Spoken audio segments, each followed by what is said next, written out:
Alright, let's try this again. I made a video and it was interrupted because I got a phone call.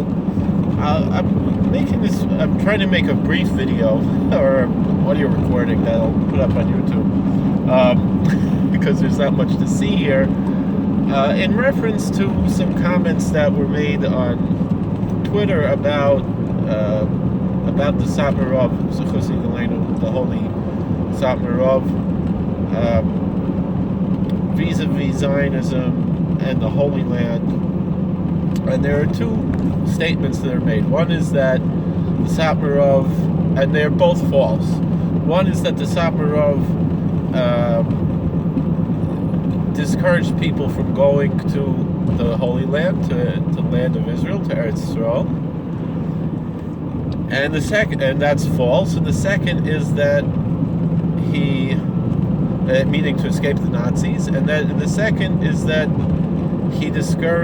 he was actually saved by the Zionists, which is also false. So let's go piece by piece. There's a comprehensive, many volume biography in Lashon HaKodesh of the Satmar Rebbe called Moshiach Shel Yisrael, and it's brought there that the Satmar Rebbe refuted this claim that he told people not to go to Eretz Israel to escape the Nazis. Now, in the post-war era, he did tell people only go to Eretz Israel if you have a secure parnasa, if you have a secure means of supporting yourself. Otherwise, you might find that your children are going to resent you bringing them into poverty in the Holy Land because it's very expensive to live in the Holy Land. But and he certainly opposed the Zionist movement.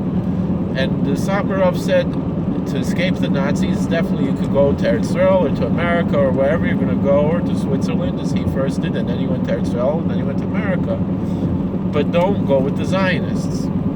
Go independently, because the Zionists are just creating problems in Eretz Israel, and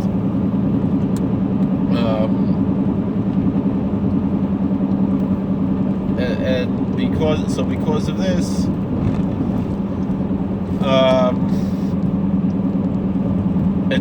it's better to go, if you can escape, you escape however you can, but it's better to go with an independent group and not a Zionist group. If there is such a thing, there really weren't. And really the fact of the matter was, historically, the Balfour Declaration was not enough for the Zionists. England, when all the Gedolei Yisrael said that accepted the Balfour Declaration, many were upset about it, called it the Balfour Declaration. But those who saw it as positive because it did not establish an independent state, but it remained a British protectorate. And because of that, it was not a violation of the oaths. It was still problematic because it would eventually lead to that. And that is often misunderstood. They quote Or Sameach because he says, I think it says Charadus HaShavuos, something about that the fear of the oaths or the worry of the oaths has been lifted. And so a lot of people misinterpret that to mean that, the oaths don't apply anymore because now we have permission from the nations of the world, so there's not a Merida B'Umas Ha'olam, there's not a rebellion against the nations of the world, and so therefore it's all kosher. That's not what the Or Sameach said at all. What the Or Sameach said was the fear of the oaths has been lifted, not that the oaths have been lifted. In fact, the Maharal, my holy Zayda, the Maharal in Prague, says that even if the nations of the world threaten to kill you if you don't violate the oaths and set up an independent state in the Holy Land or anywhere, you're not allowed to do it. It's a Yaharag Val Yavor. It's one of those things that you have to die as a martyr rather than violate this prohibition. That's what the Maharal in Prague brings down. That my holy Zayda, my holy ancestor, the Maharal in Prague. But anyway,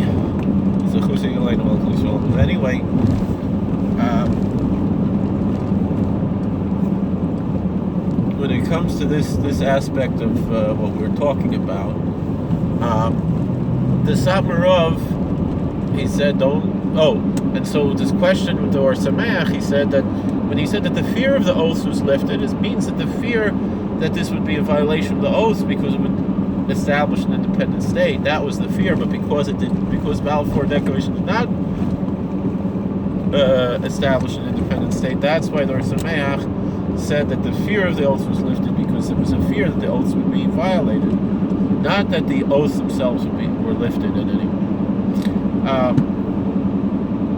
But so with that being said, the same thing. The Satmar Rebbe said, if you're going to go to Eretz Israel in a non-political way, as a pious, humble person, then it's not going to make any problems. It'll be fine. The problem was, we know what happened. The Zionists did the terror attacks against the British. They bombed the King David Hotel, and so the British, they made the white papers, and so it was impossible for Jews to go to Eretz Israel because of the terrorism from the Zionists. And that's why Satmar Rebbe said, don't go with the Zionists, because the Zionists wound up making it a problem for everyone. It wasn't, meaning the Satmar Rebbe's opposition to Zionists, if the Satmar Rebbe supported Zionism, not one more Jew would have gone to Eretz Israel during the war. You understand that? Because it's because of Zionism that the British stopped Jewish immigration to the Holy Land.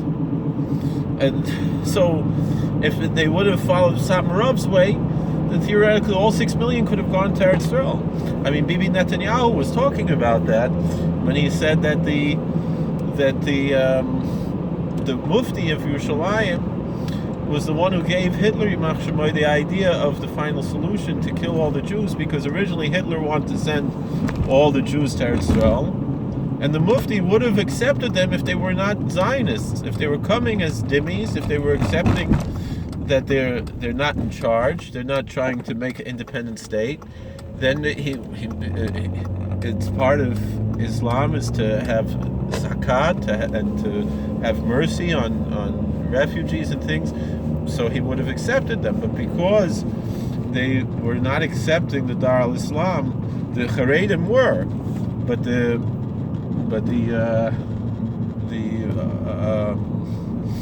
Zionists were not, and so therefore, because the Zionists did not accept the Muslim rule, even at that point already it was a British protectorate, but so because he saw that the Zionists, because the Mufti saw that the Zionists wanted to establish an independent state, that's why he told Hitler, no, kill them, because he didn't want them coming. If they would have come humbly, if Jews would have just come to Israel or other countries as humble people, would have been fine. But also part of the history was the Zionists wanted Jews to die in the Holocaust, because this way, after the war, people would feel mercy for them and give them their Medina, their state that they were asking for, because even though the Holocaust was not just against Zionists, it was against all Jews, but the feeling was that, they claimed to represent the Jews, the Zionists claimed to represent the Jews, and so therefore, the world, they would have mercy on the Jews and give them their state after they suffered so much. So that was part of the plan already in the 1930s. Chaim Weizmann, who they made the first president of Israel, Einstein was offered the position, he turned it down.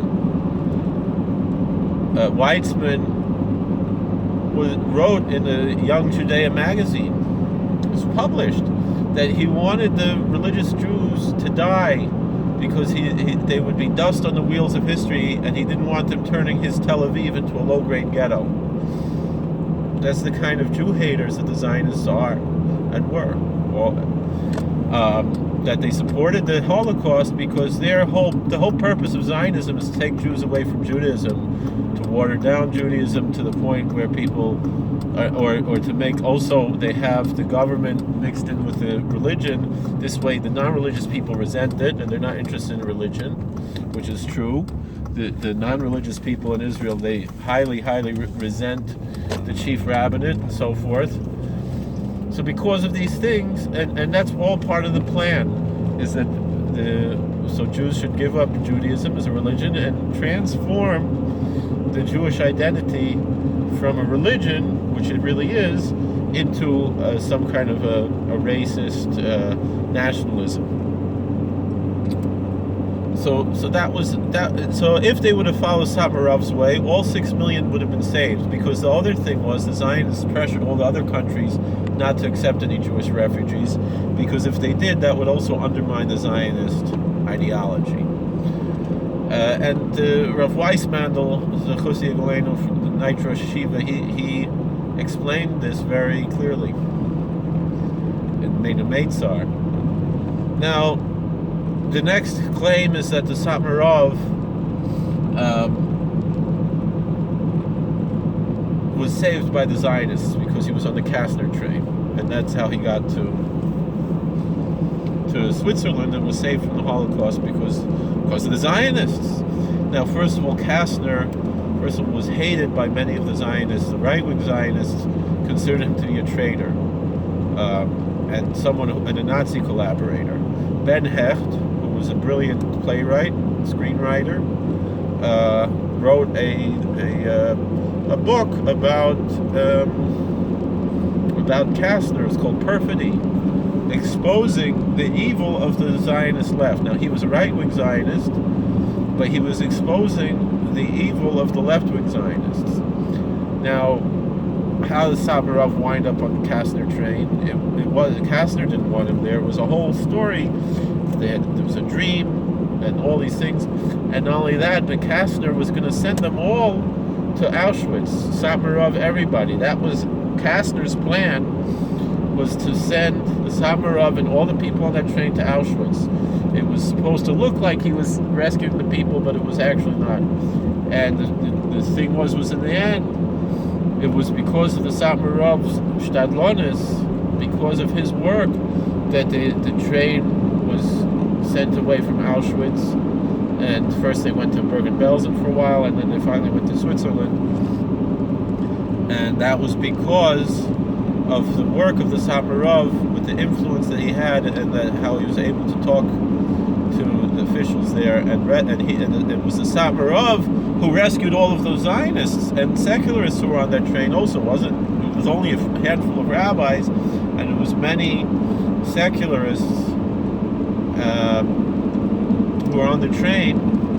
There was a story. One of the secularists, he wrote a whole description of what it was like, and how he and so many of his friends, they were considered these great professors and authors, poets and playwrights and things, and yet nobody cared about them. All they cared about, the people, when they arrived in Switzerland, everyone wanted to see Satmar Rebbe, the Holy Tzaddik. That was what they cared about, and even though secularists, they said they were so impressed by his demeanor and the old-fashioned traditional ways that how he davened and so forth, they had a geschmack from this.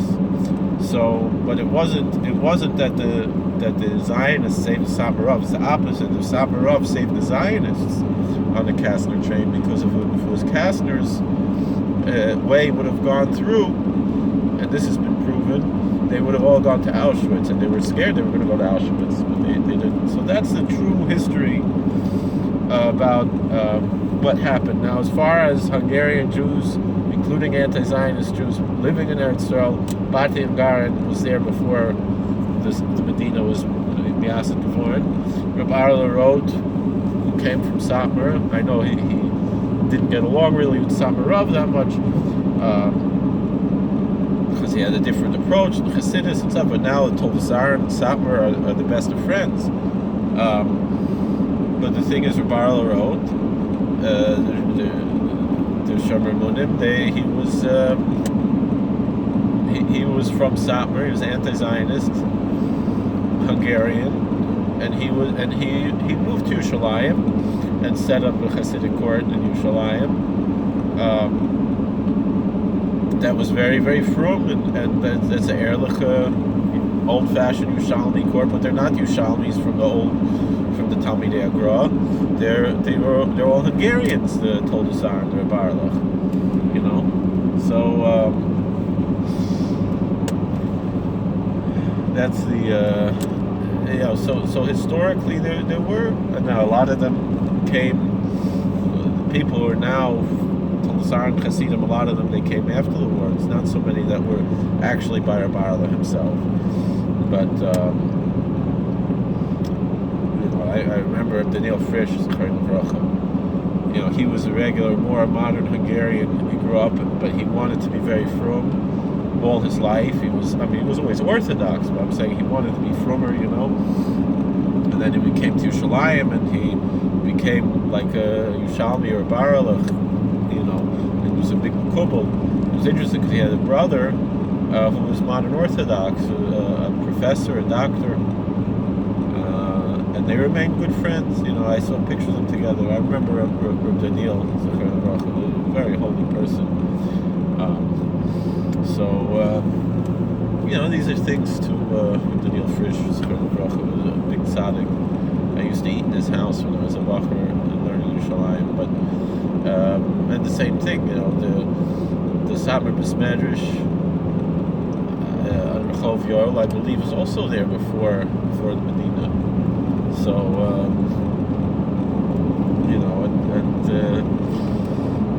so there were Hungarian Jews in Eretz Israel, but again, they were going. Most of the ones who were the Haredisha ones were going for non-political reasons. They were going for religious piety and not for politics. So that's the nafkamina here. That's the difference. So thank you for watching. God bless. Please like, share, and subscribe. Comment.